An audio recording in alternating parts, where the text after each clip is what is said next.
vadovą Vytenį. Tai norėjau paklausti jūsų. Jūs gimėte ir augote Kaune. Kaip jūsų santykis su šiuo miestu paveikė kūrybą ir Kėmos galerijos atsiradimą? Kaip įdomiai tie klausimai tavo skamba.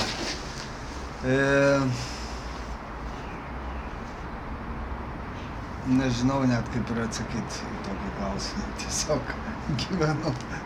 Čia mano gyvenimas. Šitas kiemas taip pat.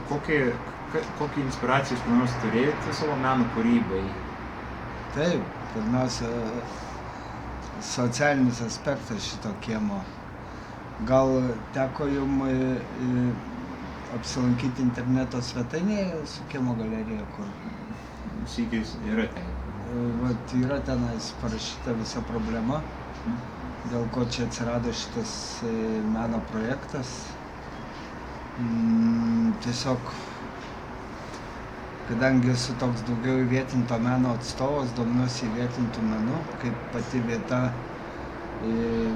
padiktuoja ir temas, ir kūrinio idėjas. Tai va šitą gyvenu gyventojo, bet kaip ir menininko žvilgsniu ir pabandyti ją kažkaip pakeisti ne tik erdvę, bet ir žmonių bendravimo ypatybės, santykius, įpročius per meną.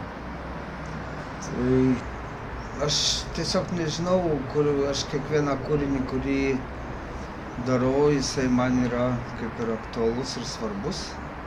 Ir čia jų yra labai daug ir jie visi kažką ten viens ar kits turi ką pasakyti. Tai jie yra visi galbūt ir savotiškai svarbus ir aktualūs šitai erdvei. O kuris daugiausiai susilaukia dėmesio, tai net negalėčiau pasakyti. Tiesiog pats kiemas jau yra, pats į savęs jau jisai yra meno kūrinys. Gal tai va taip ir pats kiemas traukia. Nu va, kad ir parduodamas balkonas. Teko jums girdėti šitą istoriją? Man atrodo, kad negirdėjai šitas visų.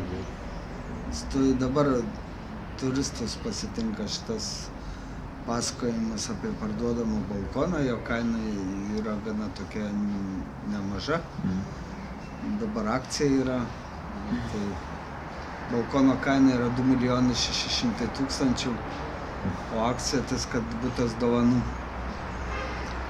Tai va, tai tokia paslėpta istorija, bet iš tikrųjų čia per tą balkono kainą mes patenkam į paveikslo vidų. Jūs turit galimybę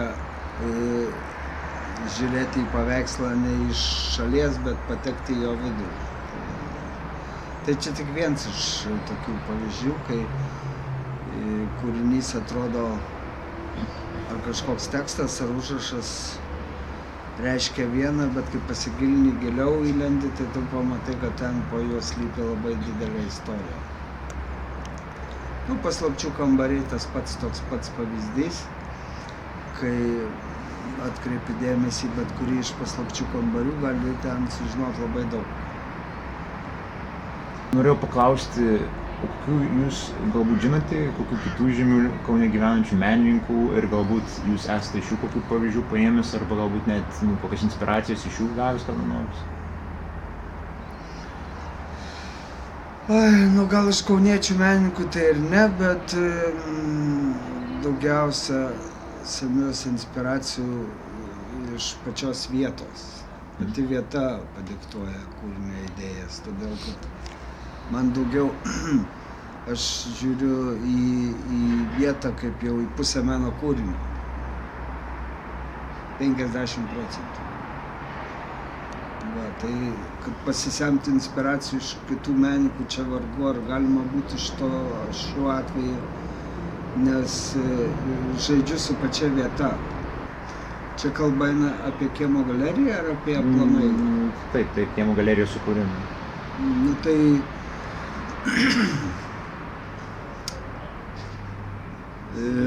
galbūt buvau išvykęs kažkurį laiką, negyvenau kieme, gyvenau užsienyje, Prancūzijoje mokiausi.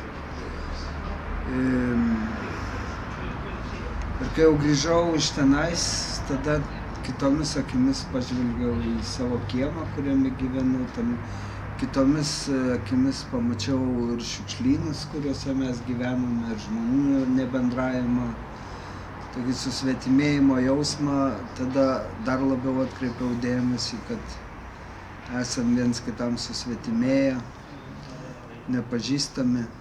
Tai va čia tas inspiravo mane į šitą socialinę problemą pasižiūrėti būtent per menininko akis prizmę ir bandyti kažką čia pakeisti. Ką jūsų kaimynai sako apie jūsų meno kūrinius? Kaip jie atsiliepia? Visko buvo čia. Iš pat pradžių tai visai buvo. Čia buvo net tokių dalykų, kad be policijos mes negalėjom kalbėtis. Ir tai buvo. Bet šiaip gerai, labai, kaip pasakyt,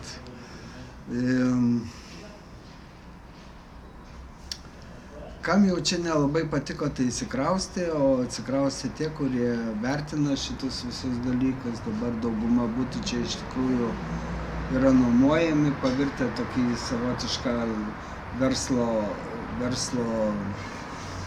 objektą. Visai, bet šiaip su tikrai senais kaimynais mes ir sugyvenam, ir bendraujam, ir sprendžiam problemas. Menas iš tikrųjų mums padeda daug dalykų ir susitarti, ir suprasti. Išsiaiškinti geras dalykas šitas menas. Galėtų ir kitose kiemuose būti. Šiaip iš tikrųjų mūsų yra tikslas dalinti šitą idėją ir su kitais kiemais, kad kūrybiškai gyventi kur kas įdomiau, sveikiau.